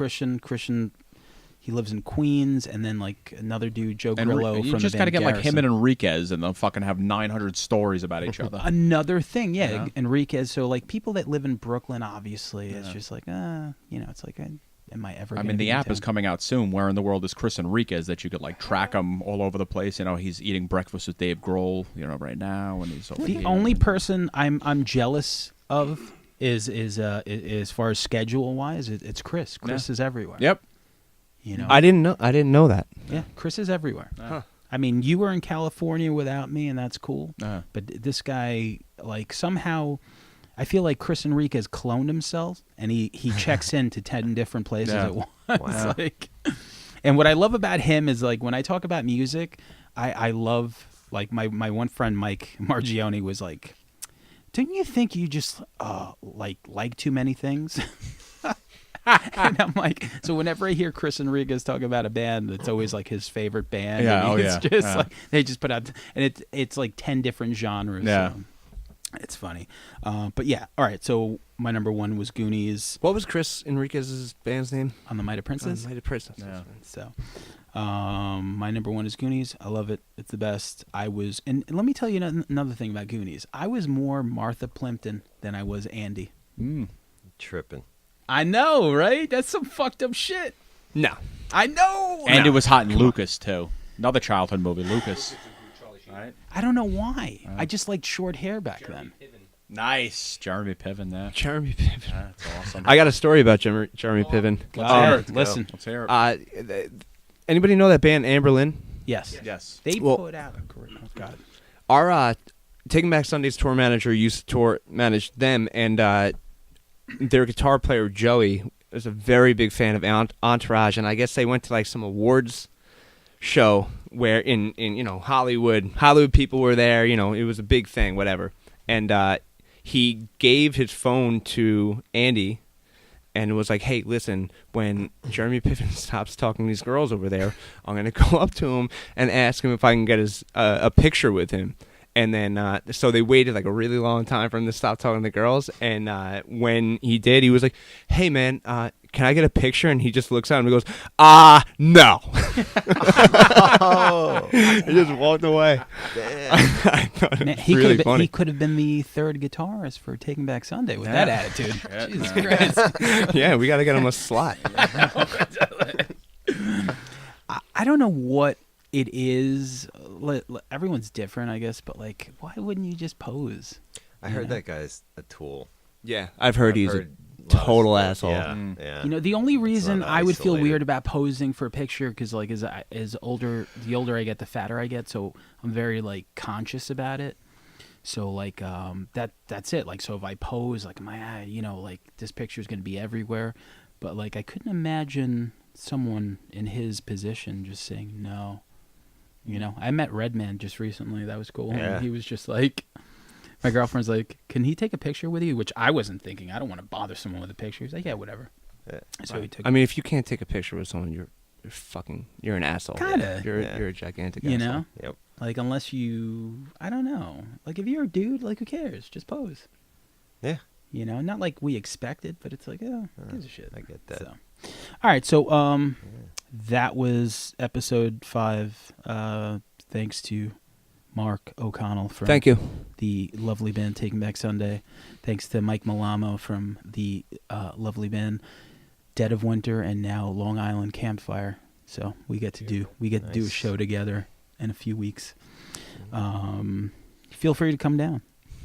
You know, Parker lives 5 minutes away. That's he it, won't be man. there, Yeah. but that's No, about I'll be sleeping by 7:30 probably. So next episode we're gonna have Jeff Vab Yes. From, trip phase to fucking everything, In this including moment, Filter 6 a.m. and now Black Label Society now. Yeah. Yeah. So we're gonna talk top 5 rock docs. Yes. And something else. Yeah, we're gonna when give he him. gets back to me. Yeah, he's gonna list I his. think it's going to be a Lilith Fair lineups from his least favorite to his favorite, or Lilith Fair headline or something like that. I think he's going to call me back on that one. But Sarah McLachlan. Nice. yeah, I think every year, right? It was her. Probably, I don't She know. alternated with the Indigo Girls. I Nice. believe. 10,000 Maniacs. Joan Osborne, maybe. Yeah, Joan no. Osborne. I He, forgot about her. It'll be a good time. He's Wasn't got good she in stories. Grosse Point Blank? Was No, she? that's fucking Minnie Driver. Never mind. Close enough. Curly hair. So But yeah, it'll be fun. Good stories. Good dude. cool. So this is fun. We get to do this. I like it. That's it. Then I guess, right? No one's got anything. I hated what's her face more than anything out of the girls. The lady that Abbey sang Road? the lady that sang about her boyfriend who was Uncle Joey. What was her fucking name? Oh, Alanis Oh, Morissette. yeah, I was. Yeah, she was annoying. Yeah. You know what though? I'll tell you this, and I know that Ballard guy who co-wrote the record. When I listen to You Ought to Know, great hook, great chord progression, great lyrics. Why do you listen to that though? Like, how does that come in? You listen to that how does in that your come car in your earphones by Like, yourself, don't you? Yo, You look at fucking. Mike. I bet you he listens to Ironic and he does all the parts in the car, right? Yo, Every red light you turn. when it I down. scratch my nails down someone's back, I hope you feel it. I hope you feel it. That shit is like hard as fuck, yo. It's great. I like it. I like the lyrics. It's in your CD player right now. When you get in the car. Listen, I do have CDs actually in my car, and it's, I think like I heard they don't even put CD players in They don't. cars anymore. No, they don't. Yeah, they don't. I must have got the last one. seriously. My shit's from 2006 though. What? I got the They're 200. that like, I'm gone, If it far makes you gone. feel any better, I got 2 VCRs down here. So, Let's watch Rawhead Rex. Rawhead Rex. All right, so we'll just keep talking. But all right, we're good. Signing off. Peace. Bye. Bye.